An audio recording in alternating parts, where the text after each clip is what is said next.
On September 20th, the Manitoba Youth for Climate Action organized a dine outside of the Human Rights Museum. A dine is a form of non-violent protest where people lie on the ground like they are dead. This event was the kickoff of the week of climate action. We are making a difference. Every single one of you is making such a huge difference. So when we are here today to die, to protest the unjust deaths of people who have come before us, and for those deaths that will occur in the future as we are not making action happen fast enough, I want you to think about the fact that you are making a difference yourselves. Lena and Sunny are two young activists with the Manitoba Youth for Climate Action. We know that as the climate crisis worsens, there will continue to be more and more lives lost. So we know that this issue needs to be stopped now to save lives. It's not just about saving the planet, it's about saving humanity as well. Climate change is a human rights problem. You cannot have anything if you do not have a safe planet to live on. Everybody keeps talking about the economy. They keep talking about how much it matters. You cannot have money on a dead planet, nor can you have a sustainable healthcare system, quality education. You cannot have anything if there is no planet to live on. We know that every single human rights issue is going to be worsened by the climate crisis. And we're doing it here at the Human Rights Museum to show the connection between the climate crisis and human rights. And we also just really appreciate the visual of this building. It's such an iconic building here in Canada, and it's recognizable as a symbol for human rights. When did you first hear about climate change? I think I've known about it my entire life. My parents are pretty politically involved as well, so it was just something that was taught to me since I was young, and I knew that protecting our planet was the most important thing. Lena and Sunny were impressed that we were so interested in climate change. Thank you so much for being here. And this is all high school, grade 9 up? Yeah. Cool. That's really cool because when I was, your school is really amazing. I just graduated and I never learned about climate change. The most I learned about was by the way, beef is bad for the planet, and that's the extent of my knowledge from school. So everything that I've learned, I've had to teach myself. So it's really amazing that you guys are actually here. You should be really proud of yourselves. And in general, filming. Yeah, that's so cool. It was unusual for Lena and Sunny to be interviewed by a group of kids making a documentary about climate change. Can I ask you all your guys' names? I'm Maddie. How old are you? I'm 15. I'll be turning 16 in January. Nice. Thanks for coming. I'm Sunny. Hi. Nice to see you. Thank you for doing this. Yeah, of course. What was your name? Julie. Julie? Cool. Thanks, Julie. Thanks for coming. I'm Kate. Kate. Hi. I started striking in February. I saw what Greta was doing back. I think I was following her September, and I realized oh my god, I want to do this. So I texted my friend. I was like, hey, I'm gonna, if there's not already a group doing this, then I'm gonna start it. And then I realized oh my gosh, there's a student strike group. So I went to that first February rally, and I just have been involved ever since. So a group from River Heights Middle School started striking in December, and then the first Manitoba Youth for Climate Action strike was in February. Okay. We are unstoppable, another world is possible. We are unstoppable, another world is possible. We are unstoppable, another world is possible. We are unstoppable, another world is possible. We are unstoppable, another world. Do you think politicians are starting to hear cries of action? Depends which politician you ask. I think in some parts of the world, more so than in Canada. Some, especially in Europe, there's been quite a bit of mobilization from politicians. In Canada, I'm still seeing a lot of lip service paid to this issue. I'm seeing people say that they're going to make these minor, mostly changes for show. Changes for individuals, not system change. Yeah. And it's not the individual's fault that this crisis is as big as it is. It's the corporations. It's governments who keep giving money to corporations that continue to hurt the planet. On November 7th, we interviewed the Progressive Conservative Party member, Sarah Gillimard. She is the Minister of Conservation and Climate. Yeah, you get the boom. We have 3 cameras and we had 3 and a couple of extra mics. Maddie Pollock is a grade 10 student at 7 Winnipeg and is going to be our interviewer for today. Perfect. Okay. So shall I just turn it over to you, Maddie, then? And Yeah. we can get started. Do you have some aspirations to be a journalist one day? Yeah, that was actually a job that was on my list of jobs. But Perfect. Okay. yeah. For the last 20 years, there have been incentives for homeowners and businesses to encourage the transition of solar-powered and hybrid electric cars. But it's this one household at a time strategy aggressive enough? Mm-hmm. Oh my goodness, that's quite a loaded question, isn't it? Yeah. That's pretty good. Yeah, I think when we're looking at a large-scale attempt to get ahead of this climate change sort of ball rolling, we need to look at our individual responsibilities. So as frustrating as it can be to say, well, this is, one household at a time, it actually takes one individual at a time, changing their habits and teaching their neighbor about those habit changes and encouraging them to come alongside. Lena and Sunny didn't seem to agree. I know that it is not the responsibility of the individual consumer to stop global warming and to stop climate change. It is the responsibility of our politicians and the responsibility of the big corporations, because the corporations are the ones who are polluting. The corporations are the ones who are destroying this planet. It's not us as an individual. So while individual action is important, and it is important to try to reduce your own carbon footprint, it's the most important thing for the politicians to start listening. Globally, the climate crisis is the one issue that literally impacts every single person on this planet. And the fact that it isn't the number one issue in Canadian politics, we've had 2 elections. We just had an election happening. We're in the midst of another election campaign, and climate is not the number one issue. And that's putting young people's lives literally on the line. And politicians are saying that they stand for all of us, they represent all of us, when they're literally leaving out anybody who cannot vote for them. I'm 17, I can't vote in the federal election. I can't vote for who's going to represent me and young people all around Canada. And it's unfair that these people are only thinking about short-term profit and greed and only thinking about what's going to get them the most votes. So in general, I feel quite a bit of anger and disappointment towards politics today, especially surrounding climate change. I find that politicians' interests are often only just to get elected, and then they'll play just towards what makes the most money. And we see time and time again that people in positions of power are putting the profits over the people and not focusing on what really matters. Instead, they're just focusing on containing and continuing to have that power for themselves.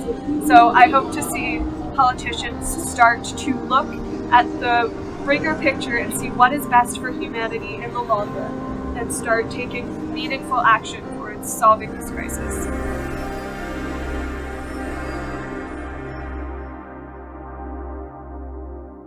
I would like to ask some questions. Is that okay? We just have a couple more minutes left. Okay, yeah, that's fine. 4 minutes. Maddie, would it be okay if I sit there? Yeah. Okay. Okay. So I wanted to know, are we going to? Oh, by the way, I'm Lasha. I'm the film. Hi, Lasha. Nice to meet you. So are we going to transition the Manitoban economy off of fossil fuels? That would be ideally what we would like to achieve. How we would get there, I think, is a very long-term plan. You have to have a number of infrastructural changes for that, and you have to have a lot of behavioral changes from the public. It's not something that you just impose on people, take away something that has been used as an energy source. But I think that our ultimate plan is to phase out the use of the fossil fuels. Politicians have a tendency to say how proud they are of us and how inspired they are by us, but we're sick and tired of hearing that. We don't want a pat on the back. We don't want your gold star. We want you to actually take some action towards this crisis. When you say encourage our citizens, what do you think the government's role is in reducing these emissions on a massive scale? Last question. I think that the government is a regulatory body that has to listen to the citizens who ultimately give feedback about what's necessary. So we're talking about a behavioral change. You can implement a number of policies and people themselves will find wiggle room around those policies and around those regulations. If you can somehow tap into behavioral change and have people buy into the understanding that this is for their own benefit, you're going to see long-lasting change, but also achievable goals. Do you see the issue with placing the responsibility on the individual as opposed to massive structural change? No, I think it's going to take all of us, all hands on deck. When different business people or political leaders talk about what an individual needs to do to change, it's ridiculous. I call BS on that. And you're going to tell me that it's my fault that climate change is happening when 71% of emissions produced worldwide are produced by 100 companies? It's not our fault. It's not your fault. They have the power to change it. Yeah, and they just keep taking money from them and not doing anything to change the system that we're in. It's the only world we've got. I won't sit idly by while the poison waters rise. Let's take our future back.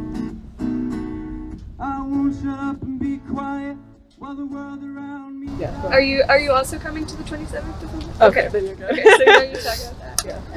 Everyone who's here, come to the 27th. That's like the big one. Everyone's gonna be there. We need to see. I dream about the 27th. I have nightmares about the 27th. This is like 0.1% of everything that we do. Like daily, like probably like 6 hours on the computer, like trying to organize. This is our entire lives. My biggest hope is just to get thousands of people out there. The general climate strike was fast approaching. On Friday, September 27th,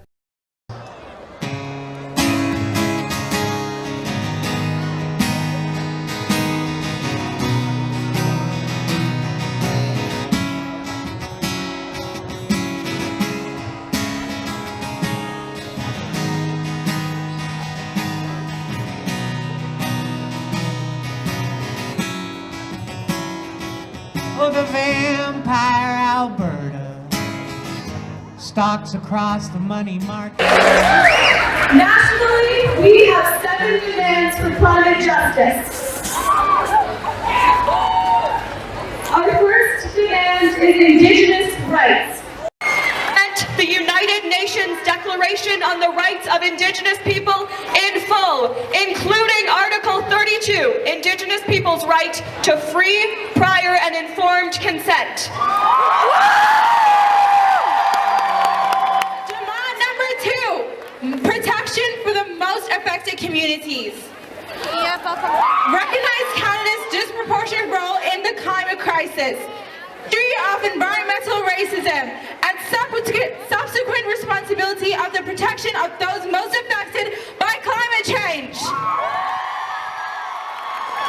Transition must be decent, low-carbon work for everyone by investing in re-education programs, especially for those economically reliant on fossil fuels. Demand number 4, bold emissions reductions. Legislate greenhouse gas emission reductions of 75% of 2005 levels by 2030 in order to keep global warming below 1.5 degrees Celsius.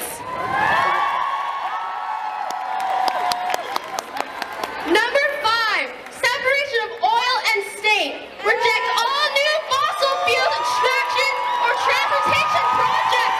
Eliminate fossil fuel subsidies and price promotion. Demand number 6, environmental rights. Enshrined in the Canadian Charter of Rights and Freedoms, the fundamental right to a healthy environment. This would include, but is not limited to, the right to safe air, clean water, and healthy soil. Expose all past and present violations of these rights and provide reparations to those affected communities.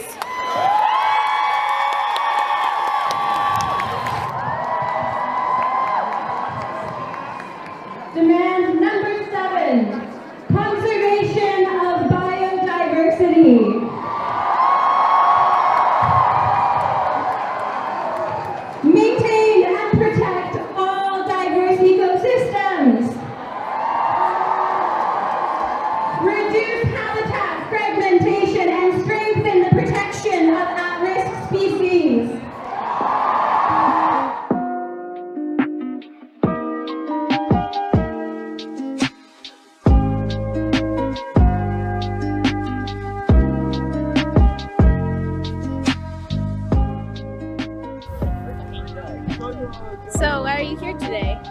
We're here today to show our Winnipeg spirit, woo woo, show our pride, and to do the right thing to help you guys and show our support because you guys are showing your support. Well, I'm here because I really care about the climate, obviously. It's the big thing right now. It's really important. Everybody relies on it. We all are striking for the same thing, so. I'm here because I care about the environment, planet Earth, and for our future, and the survival of, all our relations. We want more people coming out, demonstrating. This is my way of demonstrating.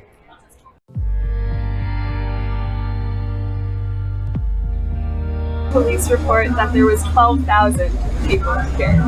So there's been some dramatic growth. And that first strike had about 15 people. And that's just within this year kind of thing? So like from last year to this year? Yeah, from December there was I think 24. February, like the first official strike, there was just over a dozen. And now we're at 12,000. Wow, that's huge. In initial planning, we were hoping to reach 1,000. That was the goal. It kind of morphed into 2,000 to 4,000, and then we were kind of inching up to the 5 or 6, but we never expected 12,000 people. And looking around, I'm seeing friends and family friends and people I know from school or other activities or anything that I never would have expected to come. So I think we're really seeing a big representation for Winnipeg's community here. This is the biggest mobilization of people since at least the 80s, and it's a weekday. Yeah, it's Friday, Saturdays. So this is historic. Were you at the legislative building on the day of the general strike? So I actually wasn't physically here, but a number of my colleagues were. And certainly that sparked so many discussions that have been so valuable, especially in the portfolio that I find myself in right now. The people gonna rise like the water. We're gonna shut this system down. I hear the voice of my great-granddaughter saying climate justice now. I'm hoping that I'll be able to explain this whole process, this whole time of my life to my kids and my grandkids. It'll be something like, wow, cool, you were involved in oh, Grandma, yeah, you did that. Yeah, I think globally, the biggest thing is for other youth to be able to look at us in the future and be like, wow, 6 million students walked out of class. That's insane. And I want them to feel the power that we feel and realize that their voices matter and they make a difference. I want the movement to be remembered when we save the planet, of course. I want people to remember that people worked for this because it was the only thing that mattered. And you can't have anything if you know the planet's going on. And I think that's this isn't just a movement, it's a community of people. Now that we have friends worldwide and across the country, we have brought people together that would have not have known each other otherwise. I think that's one of the really powerful things about this. Something we've been saying a lot is that this time textbooks, history textbooks. Yeah. So that's my individual goal. Yeah, on a more trivial level, I guess. Yeah, I want to be a textbook. I want to be a textbook. As the movement.